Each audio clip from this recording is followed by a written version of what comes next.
जय हिंद दोस्तों। एक बार फिर से स्वागत है आपका आपके अपने YouTube channel the study ocean पर। दोस्तों हम लोग इंडियन पॉलिटी के ऑब्जेक्टिव टाइप की क्वेश्चन को प्रैक्टिस करने के लिए तैयार हो चुके हैं।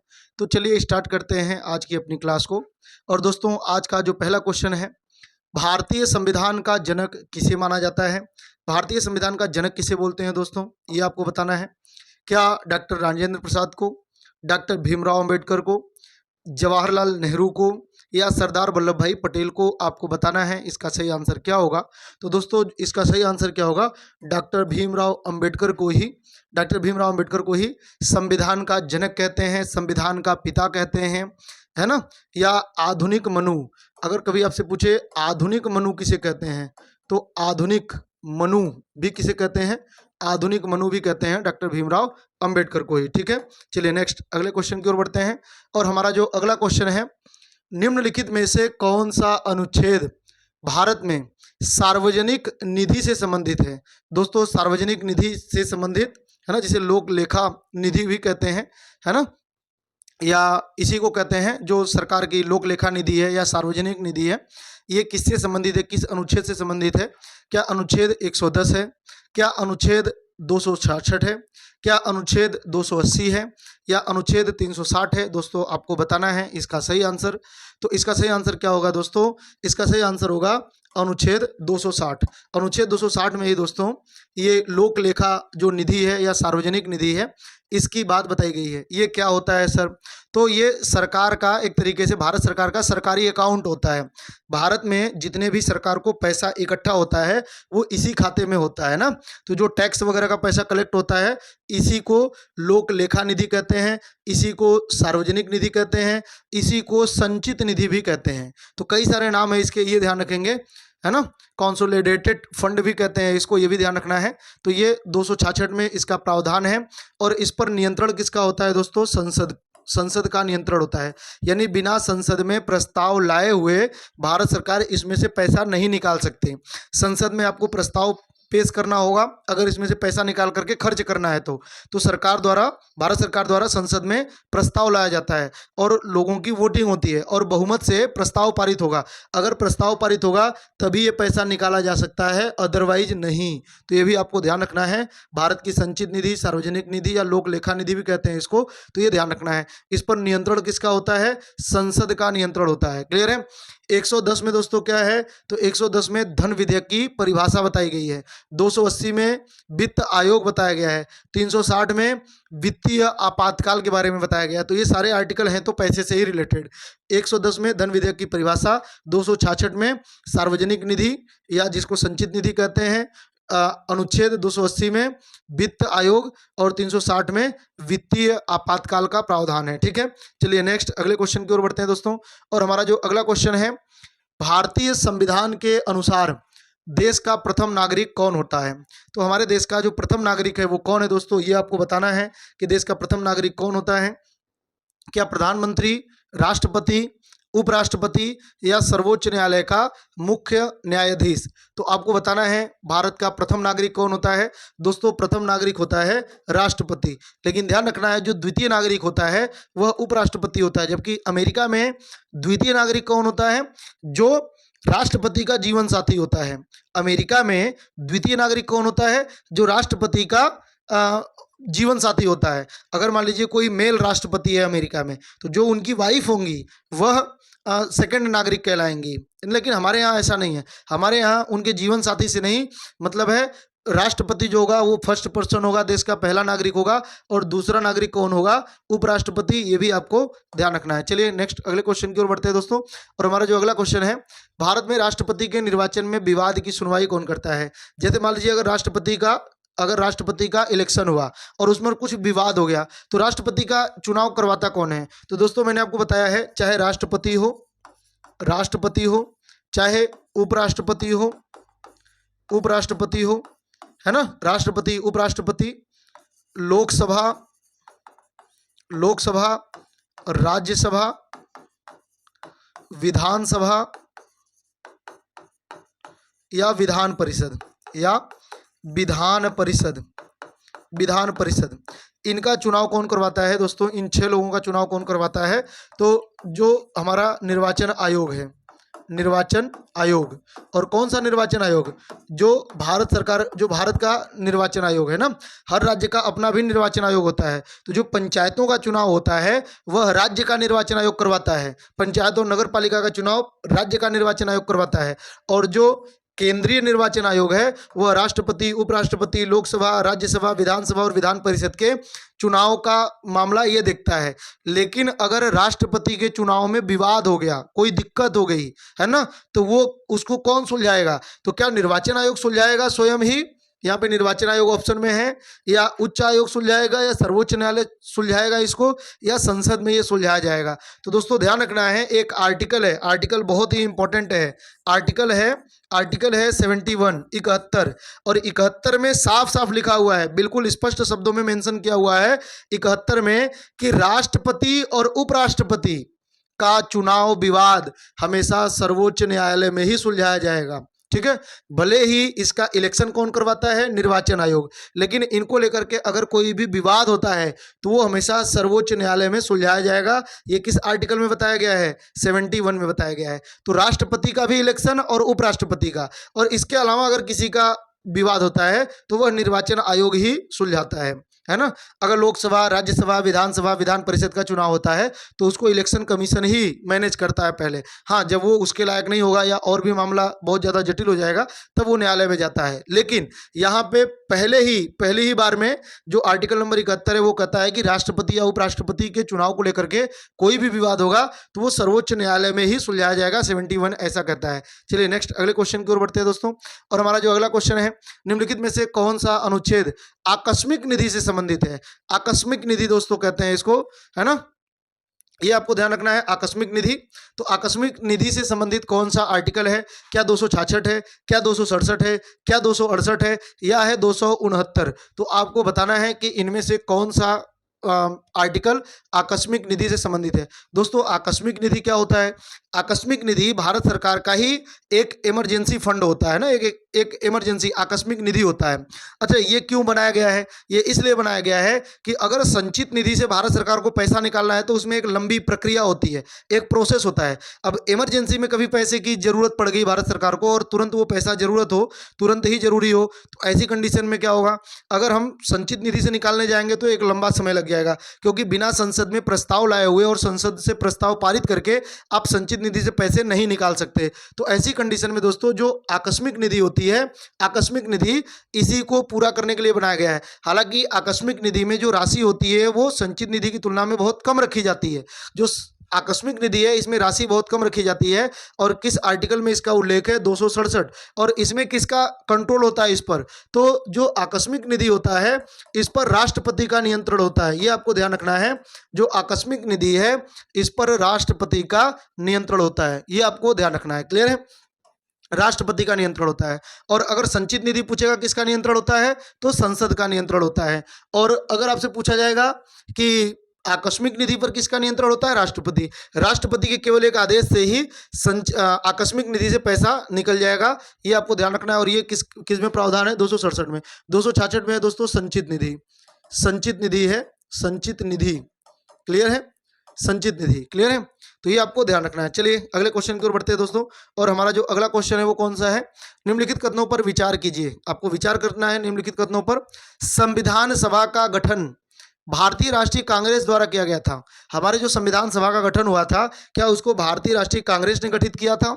और दूसरा स्टेटमेंट है कि संविधान सभा का प्रारूप समिति 13 सदस्यों की थी। दोस्तों जो प्रारूप समिति है इसी को मसौदा समिति कहते हैं, ड्राफ्टिंग कमेटी कहते हैं, जिसके अध्यक्ष डॉक्टर भीमराव अंबेडकर थे। तो इसमें कुल सदस्यों की संख्या कितनी थी वो पूछ रहा है आपसे, क्या 13 थी? तो संविधान सभा का गठन भारतीय राष्ट्रीय कांग्रेस द्वारा किया गया था। संविधान सभा का प्रारूप समिति 13 सदस्यों की थी। केवल पहला सत्य है, केवल दूसरा सत्य है, दोनों ही सत्य है, या दोनों ही असत्य है? आपको बताना है इसका सही आंसर। तो दोस्तों देखते हैं हम लोग क्या है इसका सही आंसर। संविधान सभा का गठन भारतीय राष्ट्रीय कांग्रेस के द्वारा हुआ था? बिल्कुल भी नहीं। तो ये तो है भैया रॉन्ग। रॉन्ग क्यों है? क्योंकि संविधान सभा का जो गठन हुआ था वो भारतीय राष्ट्रीय कांग्रेस ने नहीं किया था, कैबिनेट मिशन के प्रस्ताव पर हुआ था। किसके द्वारा हुआ था? कैबिनेट मिशन, जिसमें 3 सदस्य थे, 1946 में गठित आया था कैबिनेट मिशन। तो कैबिनेट मिशन के सिफारिश पर इसका गठन हुआ था। दूसरा है संविधान सभा का प्रारूप समिति 13 सदस्यीय थी। दोस्तों 13 सदस्यीय नहीं थी, यह 7 सदस्य थे, इसमें 7 सदस्य थे। और इसके जो अध्यक्ष थे वो कौन थे? अध्यक्ष, तो अध्यक्ष थे बाबा साहब भीमराव अंबेडकर। तो डॉक्टर भीमराव अंबेडकर, ठीक है, अंबेडकर थे, ये आपको ध्यान रखना है, इसके अध्यक्ष। क्लियर है? इसका गठन कब हुआ था? 29 अगस्त 1947 को ही इसका गठन हुआ था, ये भी आपको ध्यान रखना है। तो क्या बताएंगे आप? ये भी गलत है, और इस हिसाब से तो भैया ये दोनों के दोनों असत्य हैं। तो आपको बताना है सही आंसर क्या होगा, डी, दोनों ही रॉन्ग हैं। ठीक है, चलिए अगले क्वेश्चन की ओर बढ़ते हैं दोस्तों। और हमारा जो अगला क्वेश्चन है, निम्न कथनों पर फिर से आपको विचार करना है। 2 स्टेटमेंट दिया हुआ है और आपको बताना है सही गलत। राज्यसभा भारत की संघीय व्यवस्था का प्रतीक है। संघीय व्यवस्था मतलब संघात्मक व्यवस्था। तो क्या राज्यसभा संघात्मक व्यवस्था का प्रतीक है? और दूसरा है, राज्यसभा को स्थायी सदन नहीं कहा जा सकता क्योंकि उसका कार्यकाल 6 वर्षों का होता है। तो इन 2 स्टेटमेंट में से दोस्तों आपको बताना है कि कौन सा सही है और कौन सा गलत है। तो इजीली दूसरे वाले को तो आप पहचान गए होंगे कि राज्यसभा को स्थायी सदन नहीं कहा जा सकता क्योंकि इसका कार्यकाल 5 वर्ष का होता है, ये रॉन्ग है। दोस्तों राज्यसभा को स्थायी सदन कहा जाता है, वो स्थायी सदन होता है और उसका कार्यकाल 6 वर्ष का नहीं होता, उसका कार्यकाल निरंतर चलता है क्योंकि वो कभी भंग नहीं होता। तो ये आपको ध्यान रखना है। तो ये तो स्टेटमेंट हो गया गलत। अब पहले के बारे में देखते हैं। राज्यसभा भारत की संघीय व्यवस्था का प्रतीक है। संघीय व्यवस्था मतलब संघात्मक व्यवस्था। तो दोस्तों जैसे कहने का मतलब ये है, ध्यान से समझना है कि जहां पर 2 स्तर की सरकार होती है, एक केंद्र स्तर की सरकार और दूसरी है राज्य स्तर की सरकार। राज्य स्तर की सरकार, क्लियर है? इसको हम कहते हैं संघात्मक व्यवस्था। अब आपको पता है कि केंद्र में संसद के 2 हाउस होते हैं, एक होता है लोकसभा और दूसरा होता है राज्यसभा। इन 2 हाउस से मिल करके ही संसद बनता है, हालांकि राष्ट्रपति भी इसमें होता है। तो केंद्र में 2 हैं, एक लोकसभा एक राज्यसभा। क्या कभी आपने विचार किया है कि जैसे लोकसभा और राज्यसभा 2 अलग अलग हाउस क्यों बनाया गया?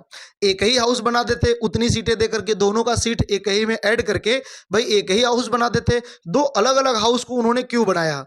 उसकी वजह यह है दोस्तों कि इसका नाम क्या है? लोकसभा, और यह सेंटर का प्रतिनिधित्व करता है ना। इसमें जो प्रतिनिधि पूरे देश से चुन करके आते हैं, पूरे देश से जो लोकसभा की सीटें जीत करके आते हैं वो बैठते हैं। लेकिन राज्यसभा, जो राज्यसभा है, इसमें इसका नाम ही क्या है? राज्यसभा। तो ये राज्यों का प्रतिनिधित्व करता है। और आप देखिए राज्यसभा में जो सदस्य होते हैं उनका चुनाव भी कौन करता है? जो राज्यसभा में सदस्य होते हैं उनका चुनाव कौन करता है? तो राज्यों के ही, हर राज्य के जो विधानसभा के लोग होते हैं ना, हर राज्य के जो विधानसभा के मेंबर होते हैं, विधानसभा के मेंबर होते हैं, यही लोग दोस्तों इनको वोटिंग करते हैं। और आप देखिए जो राज्यसभा है, राज्यसभा ये क्यों बनाया गया था? ताकि अगर सेंटर में लोकसभा, अगर एक ही हाउस होता तो क्या होता? लोकसभा में भैया जिस पार्टी की बहुमत है वो धड़ाधड़ संविधान का संशोधन करके सारी चीजें अपने अनुसार कर देते। लेकिन राज्यसभा भी बनाया गया है और राज्यसभा में भले ही जनमत कुछ और हो, लेकिन ये विधानसभाओं के मेंबर इनमें वोटिंग करके भेजते हैं। तो राज्यसभा में जनरली सरकार का बहुमत नहीं होता, बहुत कम चांस होता है कि रूलर पार्टी जो है उसकी बहुमत हो राज्यसभा में, है ना।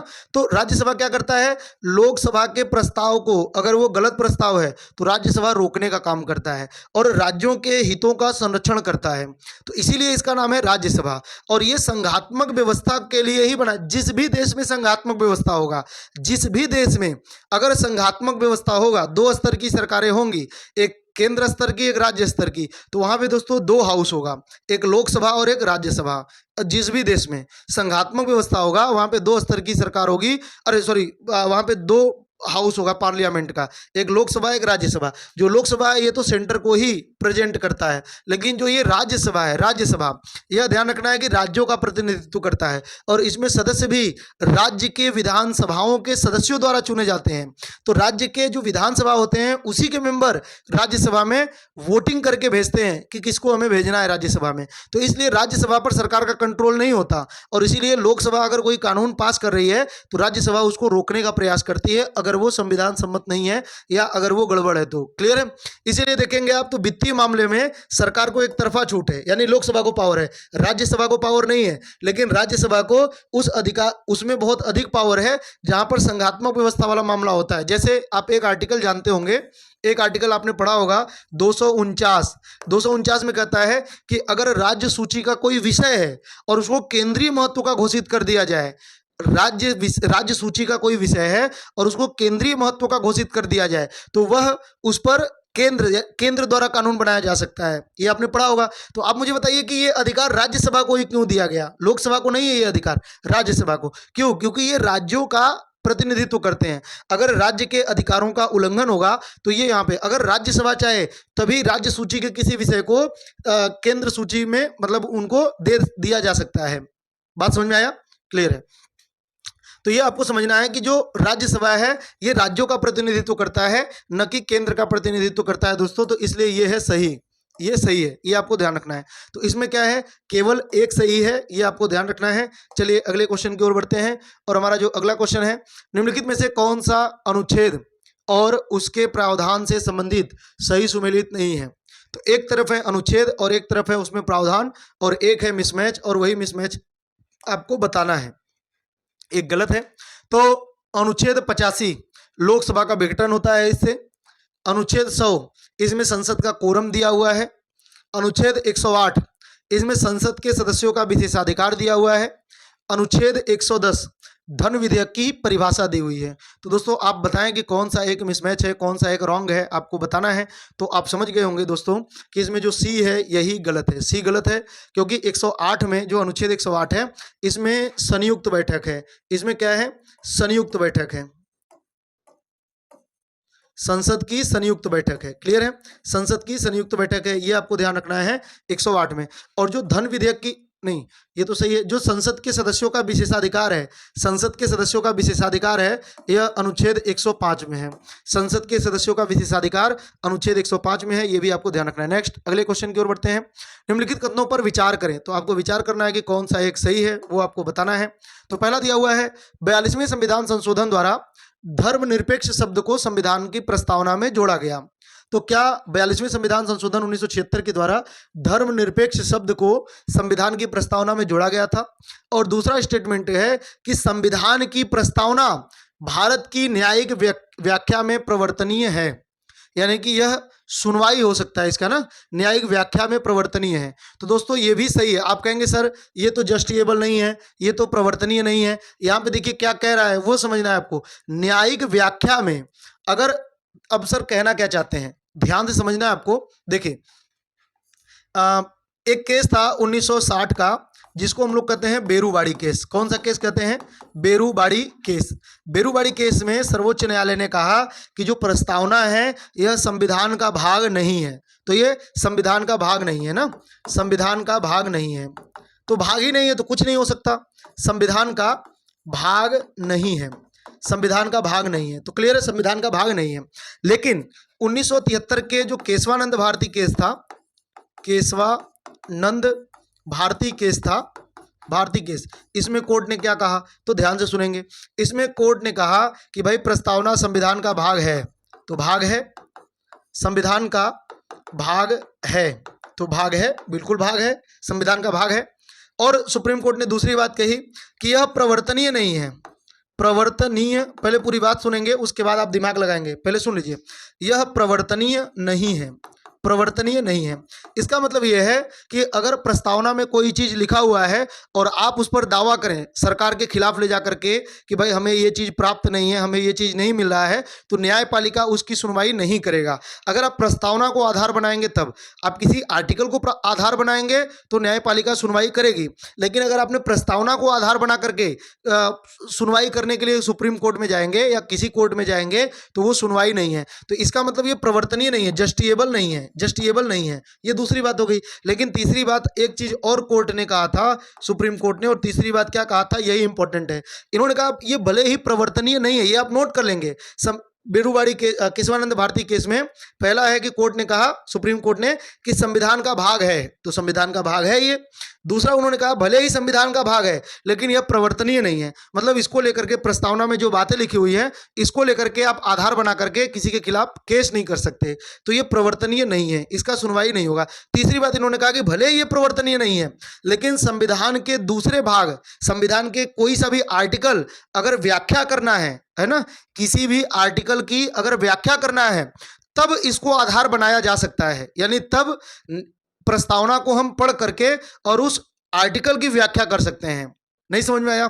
मैं फिर से बता रहा हूं, देखिए केवल आप प्रस्तावना को आधार बना करके लेकर के जाएंगे तो कोर्ट कहेगा नहीं भाई, जैसे मान लीजिए प्रस्तावना में लिखा हुआ है न्याय, आपको न्याय मिलना है, तो आप ले गए सुप्रीम कोर्ट में, सरकार के खिलाफ केस कर दिया आपने कि भाई इसमें लिखा हुआ है कि सामाजिक आर्थिक राजनीतिक न्याय मिलना चाहिए और वो हमें सामाजिक आर्थिक राजनीतिक न्याय नहीं मिल रहा है, तो कोर्ट कहेगा भाई आपका आधार प्रस्तावना है, आपने आधार प्रस्तावना को बनाया है, इसलिए हम इसकी सुनवाई नहीं कर सकते। क्लियर है? तो ये बात तो हो गया।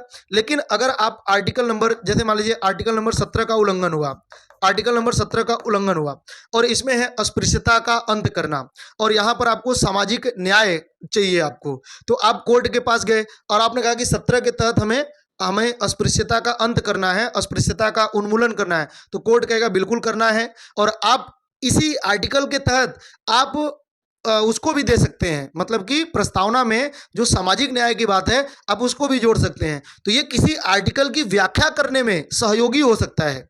समझ में आया? किसी आर्टिकल की व्याख्या करने में यह सहयोगी हो सकता है लेकिन यह स्वतंत्र रूप से प्रवर्तनीय नहीं है। तो अब यह ध्यान रखेंगे कि संविधान की व्याख्या करने में सहायक होगा, संविधान की व्याख्या, संविधान की व्याख्या करने में सहायक होगा, सहायक होगा। क्लियर है? तो ये आपको ध्यान रखना है दोस्तों, ये तीन बातें हैं जो केशवानंद भारती केस में प्रस्तावना के बारे में कहा गया था। तो यहाँ पे क्या कह रहा है, संविधान की प्रस्तावना भारत की न्यायिक व्याख्या में प्रवर्तनीय है, तो न्यायिक व्याख्या में तो प्रवर्तनीय ही है, न्यायिक व्याख्या में प्रवर्तनीय है, बिल्कुल है, न्यायिक व्याख्या में प्रवर्तनीय। तो दोस्तों इसका सही आंसर क्या होगा, ये दोनों के दोनों ही सही है। क्लियर है? दोनों सही है। चलिए अगले क्वेश्चन की ओर बढ़ते हैं, और हमारा जो अगला क्वेश्चन है, भारत में लोकपाल का कार्यकाल कितना होता है? दोस्तों लोकपाल का कार्यकाल कितना होता है आपको वो बताना है, लोकपाल का कार्यकाल कितना होता है। तो लोकपाल का कार्यकाल, अच्छा लोकपाल जो है दोस्तों इसमें बहुत सारे फैक्ट है जो मैं बता रहा हूँ वो ध्यान से सुनिए। लोकपाल का काम क्या है, तो लोकपाल समझ लीजिए एक संस्था कह लीजिए इसको, लोकपाल क्या है, एक संस्था, एक पद है, ये लोकपाल का एक पद है, तो इसको मान लीजिए कि एक संस्था हो गया ये। इसका काम क्या है, लोकपाल का काम क्या है, तो लोकपाल का काम है दोस्तों भ्रष्टाचार, जो सरकार भ्रष्टाचार करती है, भ्रष्टाचार, तो भ्रष्टाचार पर निगरानी करना, निगरानी, भ्रष्टाचार पर निगरानी करना कि सरकार भ्रष्टाचार तो नहीं कर रही है, तो ये उसकी जांच तो नहीं करता ये, हाँ देख रेख करता है, निगरानी करता है ये लोकपाल, तो ये ध्यान रखना है। अच्छा लोकपाल बना कब था दोस्तों, लोकपाल बना कब था, तो ये लोकपाल अधिनियम अगर आपसे पूछेगा कि कब पास हुआ था, तो ये अधिनियम कब पास हुआ था दोस्तों, 2013 में। लोकपाल अधिनियम पास कब हुआ था, 2013 में, ये आपको ध्यान रखना है। लेकिन यह स्थापित कब हुआ था, स्थापित, तो भले ही अधिनियम 2013 में पारित हुआ था लेकिन यह 2014 में स्थापित हुआ था, यानी ये पद बनाया गया था 2014 में, 2014 में ये पहली बार पद बनाया गया था, ये आपको ध्यान रखना है ना, लोकपाल का पद बनाया गया था 2014 में। 2013 में अधिनियम पारित हुआ, 2014 में ये स्थापित हो गया, क्योंकि इसी अधिनियम में लिखा हुआ था कि 2014 से ये स्थापित हो जाएगा, तो 2014 से ये स्थापित हो गया, लेकिन इसके पद को भरा नहीं गया, ये 2014 से ही लगातार खाली रहा, खाली रहा, खाली रहा, मतलब इसको गठित नहीं किया गया। और गठित कब किया गया, तो गठित किया गया पहली बार, गठित कब किया गया, तो पहली बार जो गठित किया गया है ना, सर्वप्रथम पहली बार जो गठित किया गया, सर्वप्रथम जो गठित किया गया, ये कब गठित किया गया दोस्तों, तो यह गठित किया गया 2019 में, 2019 में पहली बार इसको गठित किया गया था। ठीक है, तो ये आपको ध्यान रखना है। और पहली बार जो गठित किया गया था तो किसको लोकपाल बनाया गया था, पहले लोकपाल कौन थे, कौन थे, क्या नाम था उनका, हाँ याद आ गया, पिनाकी चंद्र घोष, पिनाकी चंद्र घोष थे, पीसी घोष लिखा होता है, पिनाकी चंद्र घोष, ये पहले हमारे लोकपाल थे। ठीक है, पिनाकी चंद्र घोष ये पहले हमारे क्या थे, लोकपाल थे। अच्छा, इनका कार्यकाल कितना है? तो इनका कार्यकाल दोस्तों है 5 वर्ष का, 5 वर्ष या 70 वर्ष की आयु तक, 5 वर्ष या 70 वर्ष की आयु, 5 वर्ष या 70 वर्ष की आयु जो पहले पूरा होगा उसी के तहत ये तो 5 वर्ष का कार्यकाल है या 70 वर्ष की आयु है जो पहले पूरा होगा। इनका काम क्या है? भ्रष्टाचार की निगरानी करना। ये अधिनियम, लोकपाल अधिनियम कब पास हुआ था? 2013 में। ये स्थापित कब हुआ था? 2014 से ये गठित हो गया था, ये स्थापित हो गया था। लेकिन पहली बार इस पद पर भरा कब गया था, ये आपसे पूछा जाएगा। तो सर्वप्रथम इसको, इसकी स्थापना कब हुई, सर्वप्रथम इस पर गठन कब किया गया था? सर्वप्रथम इस पर गठन किया गया था 2019 में। और किसको बनाया गया था? तो पिनाकी चंद्र घोष को बनाया गया था। 5 वर्ष का कार्यकाल होता है या 70 वर्ष की आयु होती है, यह भी आपको ध्यान रखना है। चलिए अगले क्वेश्चन की ओर बढ़ते हैं दोस्तों। और हमारा जो अगला क्वेश्चन है, निम्नलिखित में से कौन सा कथन सही है, आपको वो बताना है। 2 स्टेटमेंट दिया हुआ है और आपको बताना है कि सही कौन सा है। भारत के राष्ट्रपति को संसदीय प्रणाली के अंतर्गत केवल औपचारिक प्रमुख माना गया है। तो भारत के राष्ट्रपति को संसदीय प्रणाली के अंतर्गत केवल औपचारिक प्रमुख माना गया है, पहला स्टेटमेंट है। और दूसरा स्टेटमेंट है कि राष्ट्रपति के सभी कार्य मंत्रिपरिषद की सलाह से होते हैं। तो आपको बताना है कि कौन सा स्टेटमेंट है सही। केवल एक सही है, केवल 2 सही है, दोनों ही सही है या दोनों ही गलत है दोस्तों, आपको बताना है। तो चलिए देखते हैं। भारत के राष्ट्रपति को संसदीय प्रणाली के अंतर्गत केवल औपचारिक प्रमुख माना गया है, ये तो है सही। और दूसरा है राष्ट्रपति के सभी कार्य मंत्रिपरिषद की सलाह से होते हैं, ये भी है सही। किस आर्टिकल में मंत्रिपरिषद की सलाह इसको लेकर के काम करेगा? तो दोस्तों जो आर्टिकल नंबर 74 है, आर्टिकल नंबर 74 के तहत ही ये कहा गया है कि जो मंत्रिपरिषद है यह राष्ट्रपति को सलाह देगा। और जो 42वां संविधान संशोधन है इसी में किया गया था, 42वां संविधान संशोधन, इसके तहत ये कहा गया कि राष्ट्रपति को सलाह मानना बाध्यकारी है। राष्ट्रपति बाध्य है सलाह मानने के लिए, राष्ट्रपति बाध्य है सलाह मानने के लिए। और 44वां संविधान संशोधन में कहा गया कि बाध्य तो है लेकिन एक बार पुनर्विचार के लिए कह सकता है, मंत्रिपरिषद से एक बार पुनर्विचार के लिए कह सकता है। तो पुनर्विचार के लिए ये कह सकता है, और कितनी बार? एक बार। लेकिन अगर वही सलाह इसे दोबारा दी गई तो तब तो ये भैया, तब तो ये मानेगा ही मानेगा। नेक्स्ट अगले क्वेश्चन की ओर बढ़ते। तो इसका सही आंसर क्या होगा? इसका सही आंसर होगा दोनों दोस्तों। ठीक है, अगला जो क्वेश्चन है, अगला क्वेश्चन है, भारत में राज्यसभा का स्थायी सदन होने का क्या कारण है? यानी भारत में राज्यसभा को स्थायी सदन कहते हैं, तो स्थायी सदन क्यों कहते हैं, उसका कारण क्या है? तो पहला ऑप्शन है इसे भंग नहीं किया जा सकता, और दूसरा कारण है इसका कार्यकाल 6 वर्ष का होता है, तीसरा कारण है यह संविधान द्वारा स्थापित है, और चौथा कारण है इसमें नामित सदस्य होते हैं। तो आप मुझे बताएं। अच्छा, नामित सदस्य होते हैं, ये सही है। कितने सदस्य नामित होते हैं? 12। किसके द्वारा? राष्ट्रपति के द्वारा। किसके द्वारा? राष्ट्रपति के द्वारा। यह संविधान द्वारा स्थापित है, बिल्कुल है। किस आर्टिकल के द्वारा स्थापित है? तो दोस्तों जो आर्टिकल नंबर है 80, आर्टिकल नंबर है 80, उसी के तहत इसको स्थापित किया गया था। और पहली बार इसका गठन कब हुआ था? 1952 में। जो राज्यसभा का पहला गठन हुआ था वो कब हुआ था? 1952 में। पहली बार जो राज्यसभा की बैठक हुई थी 1952 में ही इसकी स्थापना हुई थी, तो स्थापना 1952 में। इसका कार्यकाल 6 वर्षों का होता है दोस्तों, ये है गलत। इसके सदस्यों का कार्यकाल होता है 6 वर्ष का, इसका कार्यकाल नहीं होता। इसे भंग नहीं किया जा सकता दोस्तों, बिल्कुल भी। राष्ट्रपति द्वारा इसको भंग नहीं किया जा सकता, जबकि लोकसभा को भंग किया जा सकता है। तो आपसे पूछा हुआ है कि राज्यसभा का स्थायी सदन होने का क्या कारण है? तो दोस्तों राज्यसभा के स्थायी होने का कारण क्या है? क्योंकि इसे भंग नहीं किया जा सकता है ना, ये कभी भी भंग नहीं होता, इसलिए ये स्थायी सदन कहा जाएगा। और जबकि लोकसभा क्या होता है, 5 साल के बाद खुद ब खुद भंग हो जाता है। चलिए अगले क्वेश्चन की ओर बढ़ते हैं। भारतीय संविधान में धन विधेयक को केवल किस सदन में पेश किया जा सकता है? तो दोस्तों 2 आर्टिकल है, एक आर्टिकल है 109 और एक आर्टिकल है 110। इन दोनों में धन विधेयक के बारे में बताया गया है। तो इसमें है धन विधेयक की परिभाषा, धन विधेयक की परिभाषा। और धन विधेयक को कौन परिभाषित करता है कि भाई पहचानता कौन है कि ये धन विधेयक होगा, और उसने कह दिया तो धन विधेयक हो गया। वो कौन? तो लोकसभा का अध्यक्ष। जो लोकसभा अध्यक्ष होता है, लोकसभा अध्यक्ष, यही धन विधेयक को परिभाषित करता है। लोकसभा अध्यक्ष के द्वारा ही धन विधेयक को परिभाषित किया जाता है। क्लियर है? पहचान किया जाता है कि भाई ये धन विधेयक है। 109 में क्या है? तो 109 में पास होने की, इसके पास होने की प्रक्रिया है। तो संसद में पारित होने की प्रक्रिया, पारित होने की प्रक्रिया, होने की प्रक्रिया, ये किस आर्टिकल में है? आर्टिकल नंबर 109 में है। तो इसी में बताया गया है कि जो धन विधेयक होता है वह केवल और केवल लोकसभा में प्रस्तुत किया जाएगा। धन विधेयक कभी भी राज्यसभा में प्रस्तुत नहीं किया जा सकता। धन विधेयक हमेशा लोकसभा में प्रस्तुत किया जाएगा। और ध्यान रखना है, यह लोकसभा में पास होना बहुत जरूरी होता है। अगर ये लोकसभा में फेल हो गया तो सरकार को इस्तीफा देना पड़ जाएगा। तो इसलिए आपको ध्यान रखना है कि लोकसभा को पास होना बहुत ही जरूरी होता है। ये पहली बात है। दूसरी बात कि अगर लोकसभा से पास हो गया, बहुमत से, साधारण बहुमत से पास होता है, तो अगर लोकसभा से पास हो गया तो फिर वो जाता है राज्यसभा के पास। अब राज्यसभा में पास होता है कि फेल होता है कोई फर्क नहीं पड़ता, है ना। राज्यसभा अगर उसको फेल करना भी चाहे, उसके मेंबर, राज्यसभा के मेंबर चाहते हुए भी कि नहीं भाई ये धन विधेयक ठीक नहीं है ना, इससे देश का नुकसान हो जाएगा, तब भी वो कुछ नहीं कर सकते। तो धन विधेयक के मामले में राज्यसभा को कोई ज्यादा अधिकार नहीं है, ये भी आपको ध्यान रखना है। धन विधेयक के मामले में राज्यसभा को बहुत ज्यादा अधिकार नहीं है। और अगर राज्यसभा उस पर कोई निर्णय ही ना ले तब, तो 14 दिन की दोस्तों उसके पास समय होता है। 14 दिन तक अगर राज्यसभा ने उस पर कोई डिसीजन नहीं लिया तो वो स्वतः ही पास मान लिया जाएगा। वो मान लिया जाएगा कि भैया राज्यसभा ने पास कर दिया। तो राज्यसभा यहाँ पे बाध्य है कि 14 दिन के भीतर या तो वो पास करे या तो वो फेल करे। अगर पास किया तो पास किया, अगर फेल किया तब भी अगर लोकसभा चाहे तो उस फेल को स्वीकार करे और उसमें सुधार करे, और नहीं तो वो रहने दे, कोई फर्क नहीं पड़ता। तो ये भी आपको ध्यान रखना है।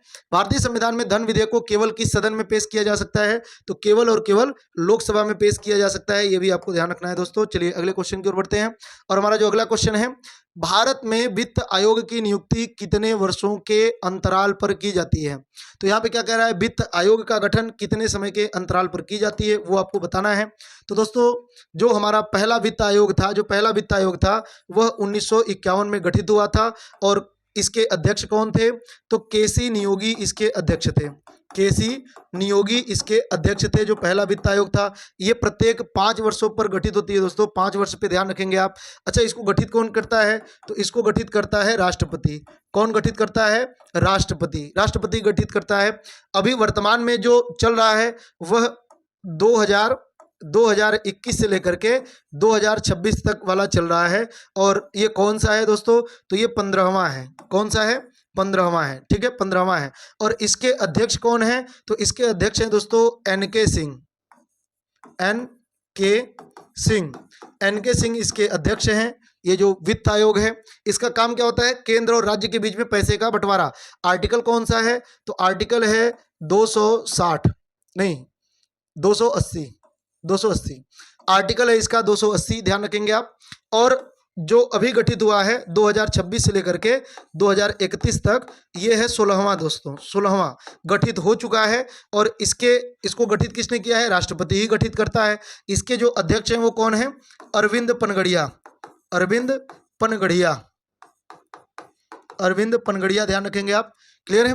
तो ये आपको ध्यान रखना है। 16वां, अभी कौन सा चल रहा है? 15वां, लेकिन 16वां गठित किया जा चुका है। पहला कब गठित हुआ था? 1951 में। अध्यक्ष कौन थे? केसी नियोगी। कौन गठित करता है? राष्ट्रपति। इसका काम क्या होता है? केंद्र और राज्य के मध्य पैसों का बंटवारा। किस राज्य को कितना पैसा मिलेगा ये भी यही डिसाइड करता है, जो वित्त आयोग है। गठित कौन करता है? राष्ट्रपति। इसका कार्यकाल कितना होता है? 5 वर्ष का। संविधान में पद किस आर्टिकल के तहत है? 280 के तहत है। तो ये सारे फैक्ट इंपॉर्टेंट हैं, आप इसको याद कर लेंगे। चलिए नेक्स्ट क्वेश्चन की ओर बढ़ते हैं।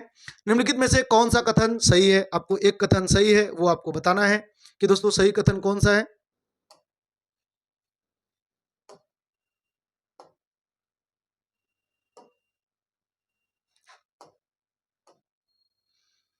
निम्नलिखित में से कौन से कथन सही हैं? तो सही वाला आपको बताना है। पहला दिया हुआ है, संसद भारत की सर्वोच्च विधायी संस्था है। संसद भारत की सर्वोच्च विधायी संस्था है। और दूसरा दिया हुआ है कि राज्य विधानसभाओं को संसद से अधिक विधायी अधिकार प्राप्त होते हैं। ठीक है, प्राप्त हैं। तो आपको बताना है कि केवल पहला सही है, केवल एक सही। कौन सा कथन सत्य बताना है ना, तो ठीक है। कौन सा कथन सत्य है? केवल एक सही है, केवल दूसरा सही है, दोनों ही सही है, या कोई सा भी सही नहीं है? दोस्तों इत्मीनान से पढ़ें और इसका जवाब देने का प्रयास करें, और बहुत ही जरूरी है इसका जवाब देना आपके लिए।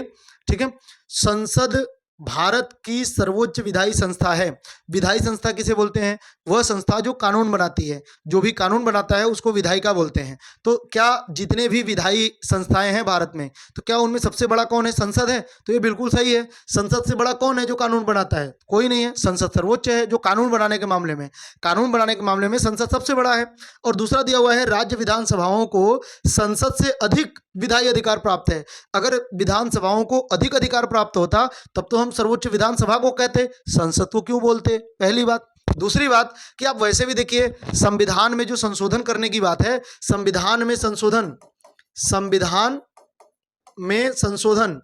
तो संविधान में संशोधन करने का जो एक तरफा अधिकार है वह किसके पास है?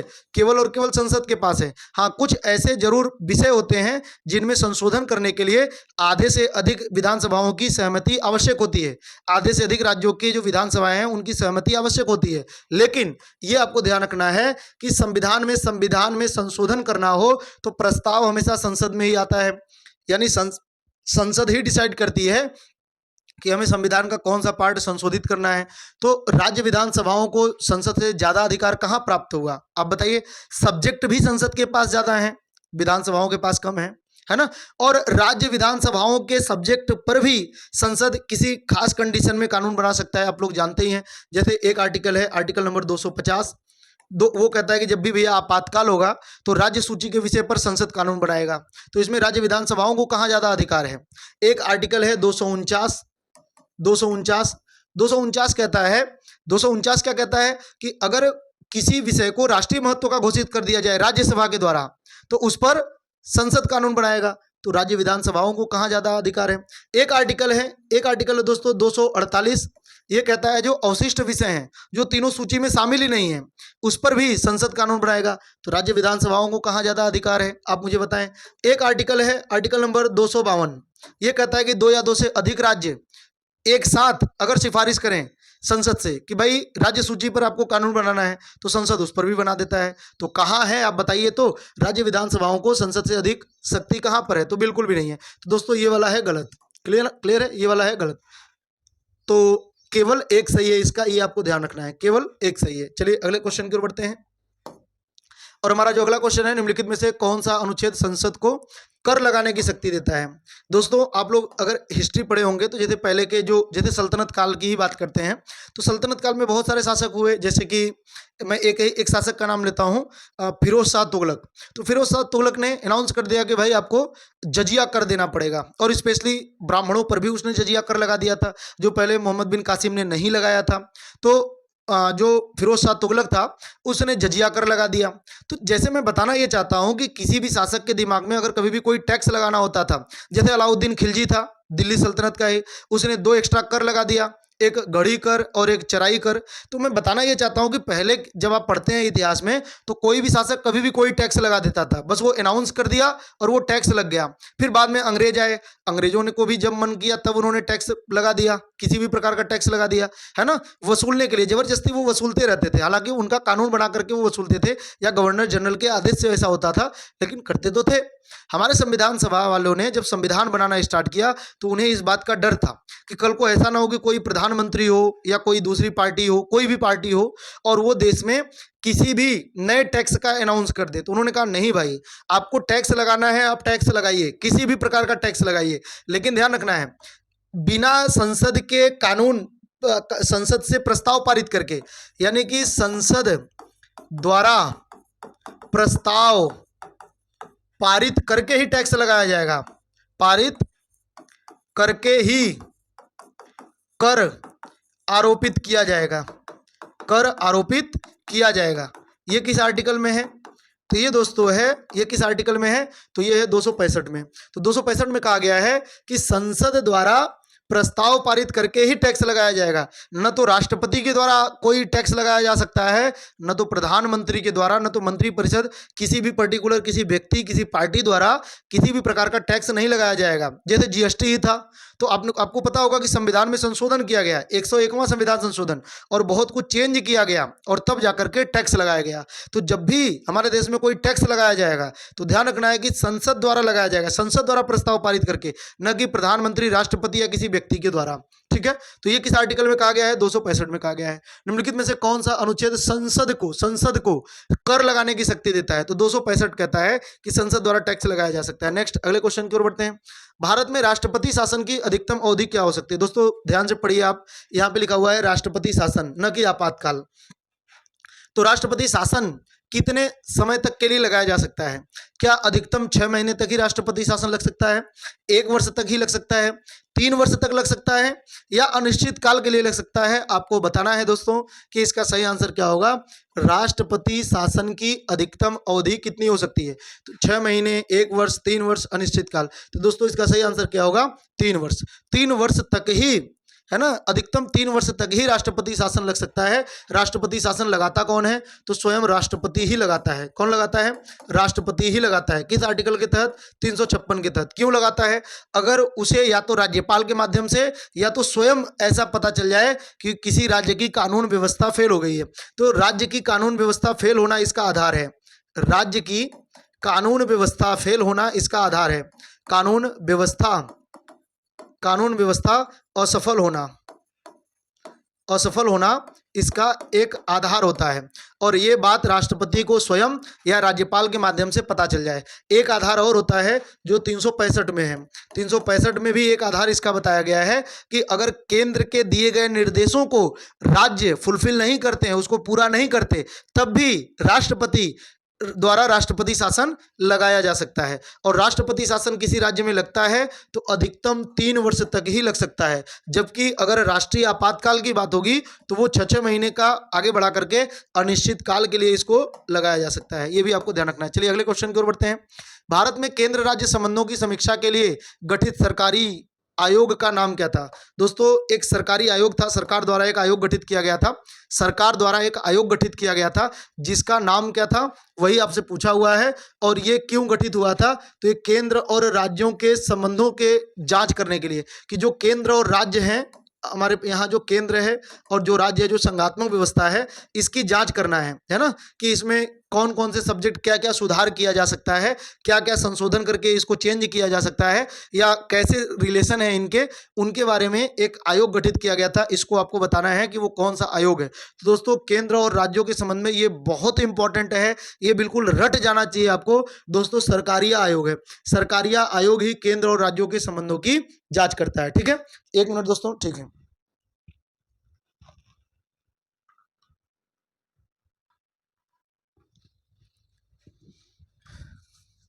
अगला। अच्छा देखिए, इसमें जो मंडल आयोग है ना, मंडल आयोग दोस्तों, तो यह किसके लिए है? यह ओबीसी के आरक्षण के लिए है। जो पिछड़ा वर्ग था उसके आरक्षण से संबंधित है मंडल आयोग। ओबीसी आरक्षण से संबंधित है मंडल आयोग। जो खेर आयोग है ये 1955 में गठित हुआ था दोस्तों, खेर आयोग। और ये हिंदी को राजभाषा बनाना है कि नहीं बनाना है उससे संबंधित है। हिंदी को राजभाषा बनाना है या नहीं बनाना है, ये उससे संबंधित था, उसलिए गठित हुआ था। क्लियर है?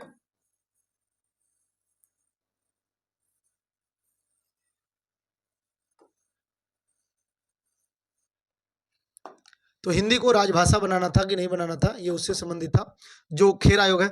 फजल अली आयोग तो आप जानते ही होंगे, ये 1953 में गठित हुआ था। हालांकि 1955 में इसने अपना रिपोर्ट दिया था। तो ये भाषाई आधार पर राज्यों का पुनर्गठन, भाषाई आधार पर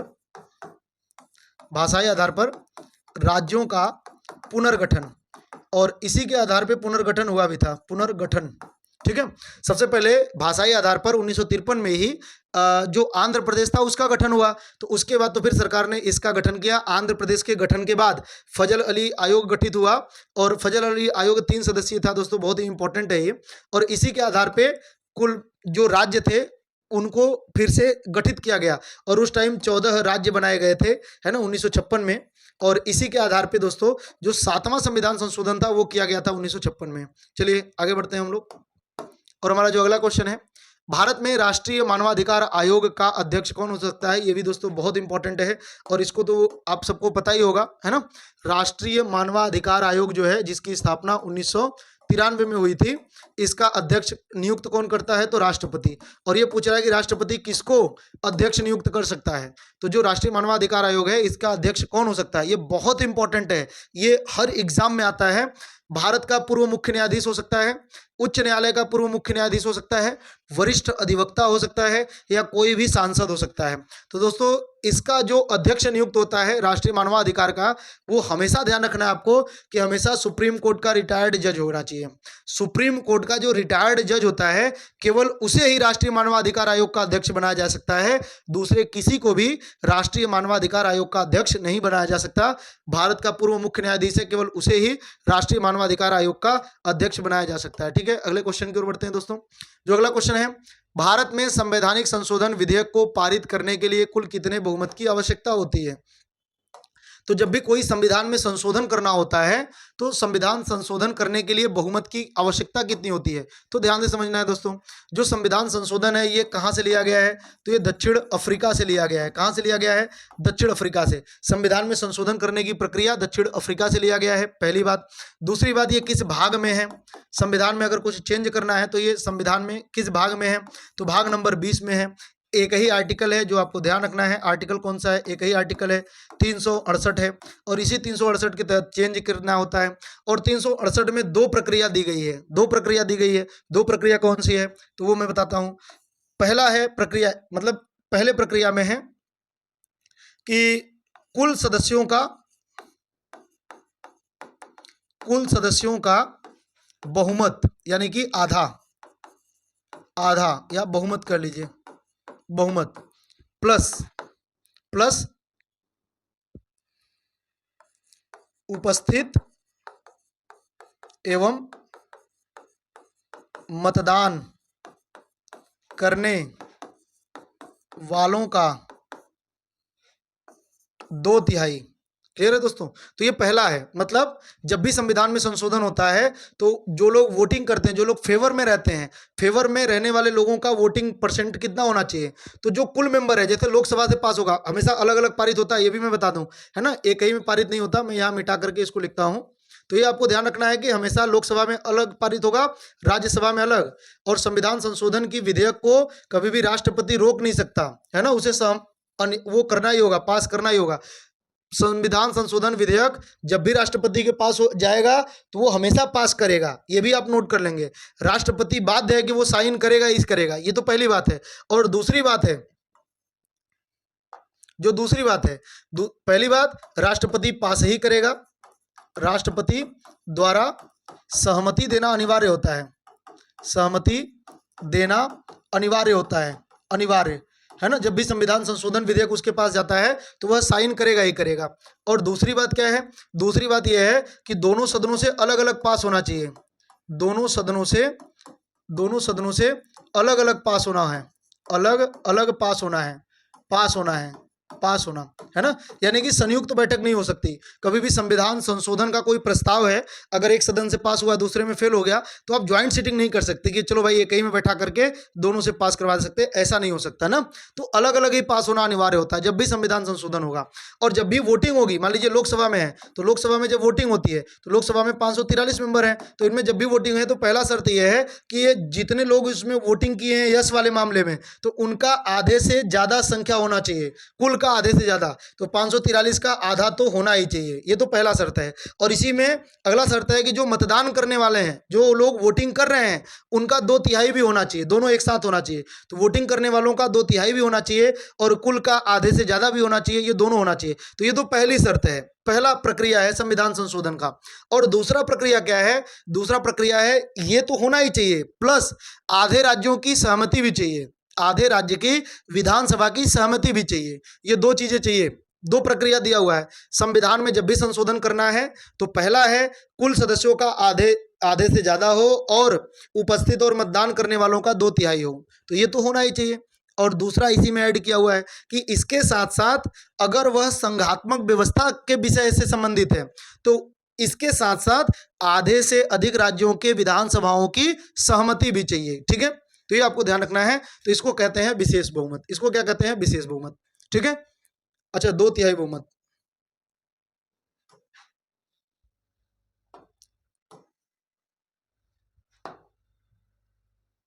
2/3 बहुमत, 3/4 बहुमत। तो दोस्तों विशेष बहुमत आप ध्यान रखेंगे, इसी को विशेष बहुमत कहते हैं। केवल 2/3 नहीं चाहिए, कुल का आधे से अधिक भी चाहिए, तो यहाँ पे ध्यान रखना है, विशेष बहुमत कहते हैं इसको। ठीक है, चलिए आगे बढ़ते हैं। निम्नलिखित कथनों पर विचार करें। संविधान का अनुच्छेद 32 मौलिक अधिकारों के संरक्षण की गारंटी देता है। संविधान का अनुच्छेद 32 मौलिक अधिकारों के संरक्षण की गारंटी देता है। और दूसरा है अनुच्छेद 226 केवल उच्च न्यायालयों को विशेषाधिकार प्राप्त रिट जारी करने की शक्ति देता है। आप मुझे बताएं केवल एक सही है, केवल दो सही है, दोनों ही सही है या दोनों ही गलत है। तो संविधान का 32 केवल दोस्तों ये आप जानते ही होंगे है ना कि संविधान का अनुच्छेद 32 मौलिक अधिकारों के संरक्षण की गारंटी देता है, ये तो है सही। और अनुच्छेद 226 केवल उच्च न्यायालयों को रिट जारी करने की शक्ति देता है, ये भी सही है। और इस हिसाब से ये तो दोनों ही सही हैं, दोनों ही सही हैं। ठीक है, चलिए अगले क्वेश्चन की ओर बढ़ते हैं। और हमारा जो अगला क्वेश्चन है, निम्नलिखित कथनों पर विचार करें। भारत का संविधान विश्व का सबसे लंबा लिखित संविधान है। इसमें मूल रूप से 22 भाग थे जो अब घट करके 20 हो गए। आप मुझे बताएं, ये तो बहुत इजी क्वेश्चन है। केवल एक सही है, केवल दो सही है, दोनों ही सही है या दोनों ही गलत है दोस्तों, आप मुझे बताएं। तो चलिए देखते हैं इसका सही आंसर क्या होगा दोस्तों। इसका जो सही आंसर होगा, भारत का संविधान विश्व का सबसे लंबा लिखित संविधान है, ये तो बात है सही। और दूसरा है इसमें मूल रूप से 22 भाग थे, 22 भाग थे जो अब घट करके 20 हो गए। ऐसा नहीं है, 22 भाग थे और अब बढ़ करके 25 हो गए हैं, है ना। बढ़ करके कितने हो गए हैं, 25 हो गए हैं। तो इसलिए क्या हो जाएगा, ये वाला हो जाएगा गलत, और इसलिए हो जाएगा केवल एक सही है, यानी कि ए एक सही है और दूसरा क्या है, गलत है। चलिए अगले क्वेश्चन की ओर बढ़ते हैं। और हमारा जो अगला क्वेश्चन है, निम्नलिखित में से कौन सा एक सही है या है, आपको सही बताना है दोस्तों, सही बताइए आप। और पहला जो स्टेटमेंट है, लोकसभा के अध्यक्ष का निर्वाचन राष्ट्रपति करता है।